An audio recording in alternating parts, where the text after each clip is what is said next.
We are on public affairs, and once again, we are with Consul General Leo Herrera-Lim. We've touched various topics in the past, but now a carryover from the last segment, we wanted to have inquired about the requirements for conducting a medical mission. There are many organizations that are interested in doing public service, so we'd like to give this information. Well, that's a welcome, I think, service done by many of our healthcare workers, doctors, dentists, and nurses. It bridges the gap in terms of healthcare delivery in our country. Then I think because of the frequency and the number of groups that undertake this, the Department of Health has pretty much put out certain requirements, and that they're available at our website.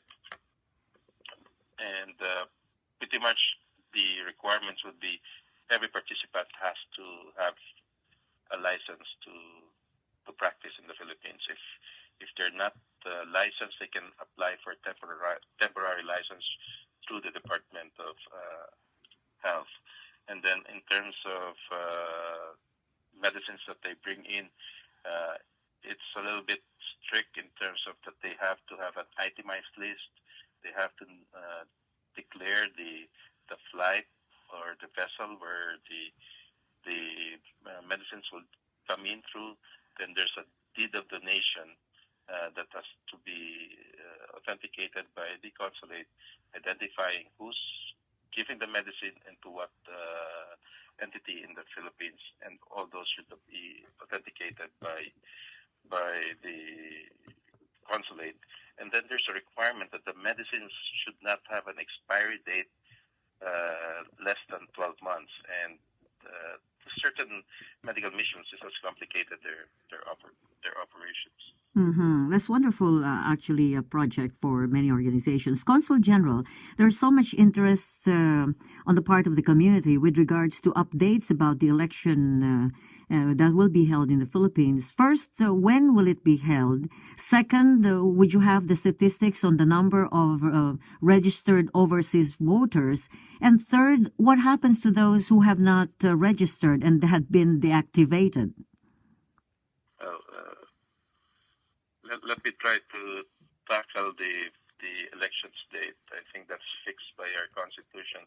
It's the second Monday of May in 2016. I haven't had the chance to look up what day that falls in, but it's fixed on the second Monday of May, and the official campaign season for presidential and senatorial candidates would begin 90 days before that date. In terms of voter participation, those from outside the country, there was a 18-month period of voter registration that started in sometime in October, or I'd say it ended in October of this year. So those who haven't registered by October of this year would have to wait for the next opportunity after the 2016 elections. For those who have not, who have been vote or have registered for previous elections but did not vote in 2010 and 2013, they will be delisted by COMELEC unless they've revalidated their registration either through the consulate or directly through the COMELEC, and the deadline was last week. And so, Consul General, those who are registered can go personally to the Consular General Office, or they can also send in their absentee vote?